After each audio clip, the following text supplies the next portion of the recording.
টি-20 বিশ্বকাপ ইস্যুতে বাংলাদেশকে সমর্থন দিয়ে সোচ্চার পাকিস্তান ক্রিকেট বোর্ড। বাংলাদেশ বিশ্বকাপে না খেললে বিশ্বকাপ বয়কটের ডাক দিবে পাকিস্তান, এমন আলোচনাও ক্রিকেট মহলে উচ্চারিত হয়েছে। তবে এই বিষয়গুলোকে বাংলাদেশের মানুষের সমর্থন এবং সহানুভূতি পাওয়ার জন্যই করছে পাকিস্তান, মন্তব্য সাবেক ভারতীয় ক্রিকেটার মোহাম্মদ কাইফের। পাকিস্তান টি-20 বিশ্বকাপ খেলতে আসবেই, পরিস্থিতি এমন যে তাদের বাংলাদেশকে সমর্থন দেখাতে হবে এবং সহানুভূতি আদায় করতে হবে। আমরা তোমাদের সঙ্গে আছি বলতে হবে। শুধু এখানেই ক্ষান্ত হননি মোহাম্মদ কাইফ। পাকিস্তানের পূর্ব ইতিহাসেও টান দিয়েছেন এক সময়কার দুর্দান্ত ফিল্ডার কাইফ। আইসিসি ও বিসিসিআইয়ের সাথে পাকিস্তান ক্রিকেট বোর্ডের বাকযুদ্ধের কথা তুলে ধরেন তিনি। কাইফ বিশ্বাস করেন পাকিস্তান প্রথমে একটু রাগ দেখালেও শেষ মুহূর্তে বিশ্বকাপ খেলতে আসবেই।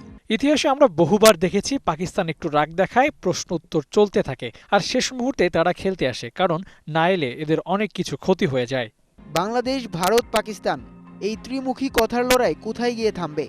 সাবেক ভারতীয়দের এই তির্যক বাণী পাকিস্তানি বা কিভাবে নিচ্ছে? আদতে মনে হচ্ছে আইসিসি আর বিসিসিআইয়ের এই লড়াই এখন বিসিসিআই আর পিসিসির মধ্যেই স্থানান্তরিত হয়েছে। উৎস রশিদ, ডিবিসি নিউজ ডেস্ক।